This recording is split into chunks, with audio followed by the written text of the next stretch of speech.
어떻게 학비를 충당했는지에 대해서 아마 궁금해하시는 분들이 계실 것 같은데, 최소한의 수입을 벌어들이기 위한 방법으로 사용을 할 수가 있었어요. 출근 전, 제가 그때 당시에 아침 수업을 했었고 1시간 빠르고 뭐 2시간 빠르고 이런 분들도 있는데 새벽 3시에 수업을 들어오는 거야. 너무 절실하면 잠도 안 와요. 저는 모든 분들이 다 저 같은 상황이라고 생각했어요. 내가 시험 점수를 받지 못하면 온 가족이 짐을 싸서 다시 한국으로 돌아가야 되는 상황인 분들도 정말 많이 계셨고, 제가 감히 상상할 수 없는 이제 그런 수준의 고민인 거죠. 그거는 그렇게 해서 저는 감사히도 학업을 마무리를 할 수 있었어요.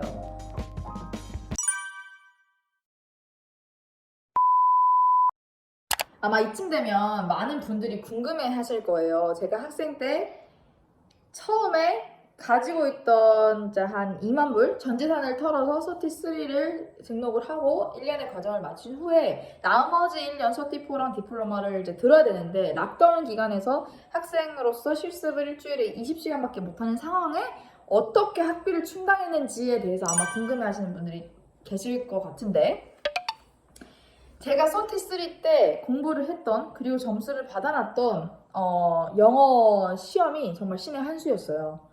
그 영어 시험 점수를 처음부터 제가 과외를 하려고 받은 건 아니었거든요. 물론 이제 제가 갈 길을 가야 되니까. 그리고 나는 이제 주사위를 던져서 내가 과연 이 정비를 계속 갔을 때 승산이 있을까? 내가 과연 할 수 있을까에 대한 스스로에 대한 도전과 물음이었는데, 그게 점수를 받아놓고 나니까 쓰일 수 있는 기회가 오더라고요.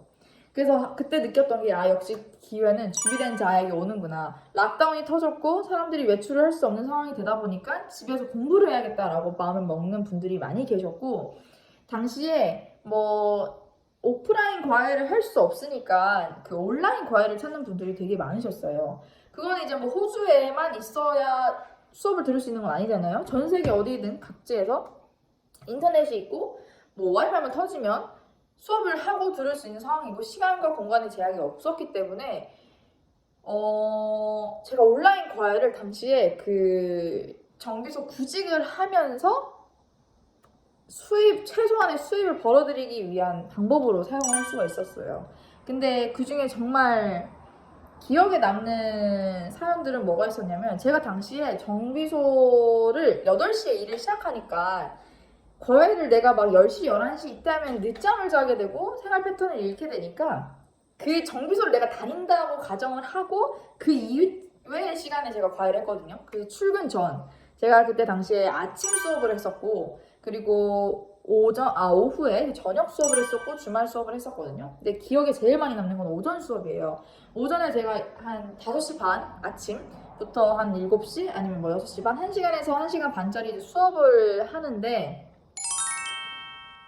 전 세계에 계시는 그 영어 시험 점수가 필요하신 분들이 제 수업을 들으셨을 거 아니에요. 그 중에는 뭐 유학준비생도 있을 거고 취업준비생도 있을 거고 뭐 저처럼 영주권 여정을 가시는 분일 수도 있을 거고, 정말 다양한 학생분들을 만나는데, 그 중에 가장 기억에 남는 거는 호주 내에서도 시차가 있어요. 그래서 제가 당시에 있었던 멜번보다 뭐 1시간 빠르고 뭐 2시간 빠르고 이런 분들도 있는데 새벽 3시에 수업을 들어오는 거야. 근데 그 분들이 들어왔을 때 하나같이 했던 얘기가 뭐였냐면, 선생님, 제가 점수가 언제까지 꼭 필요한 상황인데 공부를 해도 점수가 안 오르고 불안하고 너무 난 절박한 상황이다 보니까 잠이 안 온다는 거예요. 그러니까 새벽 3시가 돼도 깨 있는 거야, 사람이. 너무 절실하면 잠도 안 와요. 근데 제가 그 경험을 그때 거실 쉐어에 살면서 영어 시험 공부를 할 때 제가 느꼈던 감정이랑 너무 똑같았어요. 그래서 그분들을 보면서 제가 정말 할 수 있는 한 힘이 닿는 한 도움을 드려야겠다고 생각을 했고, 당시에 또 제가 몰랐던 사실 중에 하나가 뭐였냐면, 저는 모든 분들이 다 저 같은 상황이라고 생각했어요. 저처럼 혼자 유학기를 올라서 영주권을 따겠다고 영어 점수를 준비를 하고 혼자 계시다고 생각했어. 모든 환경이. 그리고 다 나처럼 젊고 어리고, 그리고 앞으로의 이제 세월이 소위 말해서 이제 아직 많이 남은 20, 30대의 젊은이라고 생각을 했는데 그게 아니었어요. 제 수업을 들으셨던 분 중에는 정말 내가 시험 점수를 받지 못하면 온 가족이 짐을 싸서 다시 한국으로 돌아가야 되는 상황인 분들도 정말 많이 계셨고, 그중에 가장인 분들도 많이 계셨죠. 그게 엄마 역할이 됐던 아빠 역할이 됐던, 내가 내 자식들의 미래를 위해서 외국행을 택했고, 근데 내가 점수가 없으면 우리 아이가 지금 당장 다니는 학교를 그만둬야 되고, 한국에 가서 과연 적응을 할 수 있을까를 고민해야 되는, 제가 감히 상상할 수 없는 이제 그런 수준의 고민인 거죠. 그거는. 그래서 가족의 생계를 책임져야 되는 분들, 그 절박한 눈빛을 제가 출근 전에, 그 오전에 일어나자마자 보면서, 아, 이건 정말 내가, 다른 분들에게 받았던 은혜를 이런 식으로 내가 갚아 나가야겠다라고 다짐을 했던 것 같아요. 그래서 저희는 그 락다운 기간에 보이지 않는 그 서로의 간절함을 이 모니터상을 통해서 주고받았던 한인분들도 정말 많이 계셨고, 그 중에는 뭐 제가 도와드려서 점수를 받으신 분도 계셨지만, 안타깝게도 결국은 한국에 돌아가신 분들도 계시긴 했어요. 그래도 저희는 그 주어진 상황에서 서로가 서로의 최선을 다했다고 믿었고, 아침마다 항상 저희가 그렇게 다짐 같은 걸 했거든요. 오늘도 수업을 열심히 하고, 저는 당시에 제 상황을 처음엔 숨겼었는데 뭐 숨길 필요가 없겠다 싶더라고요. 그래서 어느 순간부터는 제가 과외를 하면서도 제 이야기를 하기 시작했어요. 저는 사실 지금 이런 상황에 처해 있는 유학생이고, 뭐 지금 당장은 구직이 힘들기 때문에 영어 공부를 해서 그걸로 과외를 하고 있고, 언젠가는 내가 기술 심사를 할 거고, 뭐 정부서에서 일을 할 거다. 그러니 지금 계시는 위치에서 학생분께서도 최선을 다해서, 지금 나에게 가장 필요한 건 성취감이었어요. 제가 당시 자신감도 너무 하락돼 있었고, 구직도 안 되고 날 불러준 데도 없고 하니까 이 내가 사용했던 시간과 젊음이 다 물거품이 되는 게 아닐까 너무 두려웠거든요. 그래서 그거를 내가 지금 이겨내려면 다른 사람의 공부를 도와줌으로써 성취감을 느껴야 된다. 그러니 제발 저에게도 이 가르치는 보람, 그리고 나누는 기쁨을 선사를 해주세요 라고 제가 그때 부탁을 했었어요, 수업 때. 그래서 그 학생분들은 아마 그 마음으로 더 열심히 하셨을 수도 있어요. 해주셨을 수도 있어요. 그래서 그 합격의 기쁨을 함께 나누기도 했었고, 덕분에 저는 그때 받은 수업료로 다 자동차 학교에 다시 거의 트랜스퍼하는 느낌이었어. 과외비 들어오면 그걸 바로 저는 학비를 냈으니까. 그렇게 해서 저는 감사히도 학업을 마무리를 할 수 있었어요. 누구에게 이렇게 경제적으로 손을 벌리지 않고, 부모님께 지원을 받지 않고, 뭐 풍족하진 않았지만 그래도 학비를 내고 제 한 몸 하나 건사할 수 있는 그 정도의 돈은 벌었었던 것 같아요. 그래서 제가 그때 과외를 하면서, 아, 세상에는 나보다 정말 더 절박한 분들이 많고 열심히 사시는 분들이 많구나. 내가 그동안 너무 좀 안일하게 살았다라는 생각도 있었고, 내가 지금 고작 실습초에서 2번 잘린 거 가지고 이 여정을 포기하기에는, 이 학생분들을 봐봐. 학생분들의 가진 그 심리적인, 경제적인 짐이 얼마나 많겠어요. 가족이 딸려있다는 거 내가 진짜 감히 상상할 수도 없는 그런 정도의 심도 깊은 차원이었기 때문에, 고작 나는 나 혼자잖아. 나는 내 한 번만 건사하면 되잖아. 누가 나한테 경제적으로 뭐 도움을 달라는 상황도 아니었고, 뭐 그렇다고 제가 부양해야 될 가족이 있는 것도 아니었고, 그냥 내가 하고 싶은 거, 내가 하고 싶은 공부, 내가 하고 싶은 일, 내가 하고 싶은 삶을 위해서, 살고 싶은 그 라이프를 위해서 나는 지금 내 선택을 가를 뿐이었기 때문에 굉장히 자유롭다는 생각이 어느 순간 들었어요. 그래서 내가 가진 그 위치에 감사하게 되고, 주어진 상황에 뭐 수능을 하게 되고, 뭐 이 코로나 락다운도 언젠가 끝나겠지, 모든 거에는 시작이 있으면 끝이 있다라고 저는 항상 생각을 했었고 지금도 해오고 있거든요.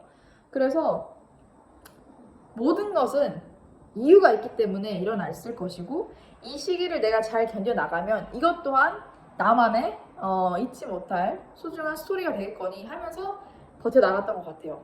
함께 버텼다가 맞는 것 같아. 그때부터는 모니터를 보면서 함께 뭐 웃고 울고 그랬었으니까, 당시에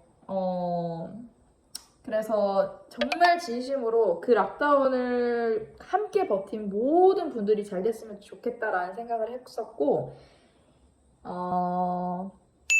나만 잘 살고 보자 보다는 많은 한인 분들이, 그리고 제가 있는 특히 호주에서 잘 돼서 각자가 원하는 바를 이루셔서 도움이 필요한 누군가를 꼭 도울 수 있었으면 좋겠다라고 다짐을 했던 것 같아요. 그렇게 해서 저는 학비를 충당을 했습니다. 정말 열심히 살았어요, 당시에는. 근데 그게 내 학비를 벌기 위함도 있었고, 내 가고자 하는 공부, 인생을 개척하는 그런 정신도 있었지만, 다른 사람의 삶을 통해서 내가 그동안 놓쳐왔던 삶의 가치를 되돌아볼 수 있었던 것 같아요. 그러면서 부모님의 노고, 여태 이제 한 20년, 25년 살면서 몰랐던 부모님의 희생과 노고도 배울 수 있었고, 무언가 내 삶에 최선을 다한다는 거, 그리고 내가 주체적으로 무언가를 계획해서 달성하기 위해 묵묵히 걸어나가는 그 강인함? 그런 것도 조금 배울 수가 있었어요. 그때부터는 이제 정비가, 혹은 이제 제가 하고 있는 이 유학이 살아남기 위한 길이었다기보다는 내가 살고자 하는 더 멋지고 빛나는 미래를 위해서 가기 위한 일종의 약간 그 다리? 교량의 역할을 했던 것 같아요. 이 다리를 지나면 더 뭔가 멋있는 미래가 펼쳐질 것이고, 결과도 물론 중요하지만 과정에도 조금 의미를 담아보자 라는 마인드로 지냈던 것 같아요. 그래서 이 영상을 보고 계신 분들 중에 아마 학생이신 분들, 특히 유학을 하고 계신 분들, 혹은 유학을 조금 나이가 이제 한 30대쯤 돼서 갈까 말까 주저하고 계신 분들은 저도 했는데요. 뭐 저 뼛속까지 문과였던 저도, 본넷도 못 열어서 샷 실습에서 실격했던 저도 이렇게 공부를 마치고 일터에서, 뭐 그렇다고 제가 뭐 엄청나게 누구를 막 이끌어주고 뭔가 이렇게 뽐낼 수 있는 자리는 아니지만, 그래도 제 할 몫은 뭐 해낼 수 있는 자리에 왔으니까, 어떤 공부를 하시던, 그리고 어떤 어려움과 위기가 닥쳐도 이겨내실 수 있어요. 근데 그러려면 스스로를 꼭 믿으셔야 되고, 내가 처음에 먹었던 다짐과 초심 항상 잊지 마셔야 되고, 힘들면 너무 혼자서 그걸 끙끙댈 필요는 없는 것 같아요. 힘들면 힘들다고 주변에 이야기를 하시고, 도움이 필요하면 나는 지금 도움이 필요한 상황이다 라고 먼저 목소리를 내시면 반드시 도움의 손길은 오게 돼 있어요. 근데 그 도움의 손길을 받았을 때 잊지 않고 나중에 내가 되갚을 수 있을 때 그 도움의 손길을 주셨던 분뿐만 아니라 다른 또 도움이 필요한 사람들에게 나눌 수 있는 태도만 가지고 계시면 저는 무조건 끝까지 가실 수 있을 거라고 생각해요.